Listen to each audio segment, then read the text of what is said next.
Shabbat Shalom. All right, so I saw a post the other day, and this female, she was like, she know her God will not kill uh innocent men and children and innocent women. Her God, she know her God, and her God wouldn't do that. So she don't believe certain things in the Bible. Certain things was put in the Bible. She says her God wouldn't do that. That's evil. But I'm here to tell her, sister, God is an equal God. He does where you think evil comes from. Like he created it all. Like he has evil spirits just as he has good spirits. He has evil angels as he has good angels. He does evil to people as well as he does good. Anything the devil does, he has to get permission from God first. Point blank, period. There's nothing nobody can do without God okaying it or letting it go or overlooking it or whatever the case might be. Everything goes through God. Just like he gives blessing, he sends curses. And I'm gonna show some examples of that. For starters, we in 1 Samuel chapter 15, and this is what she was kind of talking about. And this is verse 3, and it goes,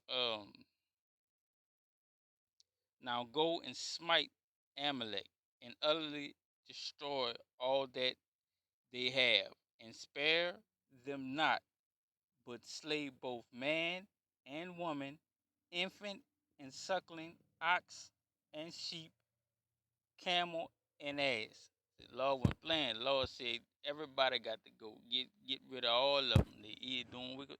Get rid of every last one of them. Because if y'all remember Amalek, they tried uh some shady stuff, and when God brought Israel out of Egypt, they real fast they would not let them pass through their land, and they tried to backhand, and they killed some of the people that was in the back of the pack. You know, some of the slow or elderly, or and some of the groups that was in the back of the pack. Some of the soldiers that was bringing up the rear, right? And the Lord told him that told Israel that they was gonna pay for that. One day once they settled down, he was gonna get Amalek back for that. So that's what he was telling Saul just now. But Saul ended up saving people and all this other. Saul did all some old crazy stuff. But this what happened with Saul. He put a spirit on Saul, and I listen to this. This is 1 Samuel 16 verse. We're gonna start at 13. Then Samuel took the horn of oil and anointed him in the midst. Him, he's talking about David, and anointed him in the midst of his brethren. And the Spirit of the Lord came upon David from that day forward. So Samuel rose up and went to Ramah. But the Spirit of the Lord departed from Saul, and an evil spirit from the Lord troubled him. Y'all hear that? An evil spirit troubled him. When and I got this is Amos chapter 9 and verse 4. And it goes, although wait, Shalakin, and though they go into captivity before their enemies, thence will I command the sword, and it will slay them, and I will set my eyes upon them for evil and not good. He's talking about Israel. He was telling them he was going to set their eyes set his eyes upon them for evil and not good. Like he does both. He's an equal God. He's balanced. And this is Amos chapter 3, verse 6, and it goes, "Shall a trumpet be blown in the city, and the people not be afraid? shall there be evil in the city, and the Lord has not done it. That's playing his tables, man. That's playing upon tables. Can't get no plainer than that. Can't get no plainer than that. Where we at? Isaiah. This is Isaiah. This is Isaiah 45, verse 7, right? And it goes, I form the light and create darkness. I make peace and create evil.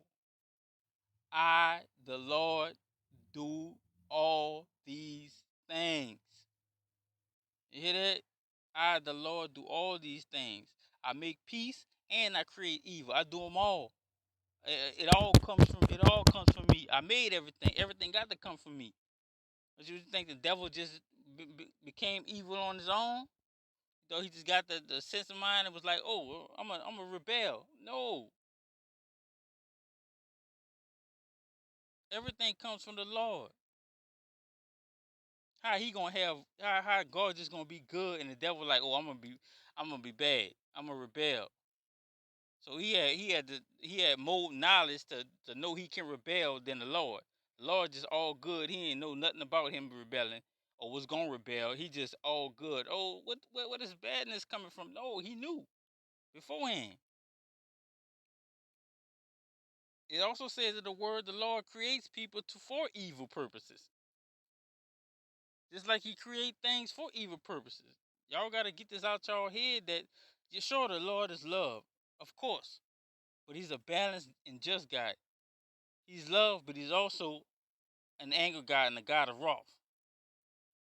So y'all read up on the Bible, man. Don't let that spirit fool y'all talking about, you know, the Lord ain't this and the Lord ain't that. How you know? Just read what's in the word and take the word for what the word is. Don't try to put your own, don't try to put the Lord in your box. He can't fit in your box. You know what I'm talking about? He too big, he too great. Your box ain't got no understanding. How can your box hold the Lord understanding? Whoa, nah, shalom. Peace, Israel.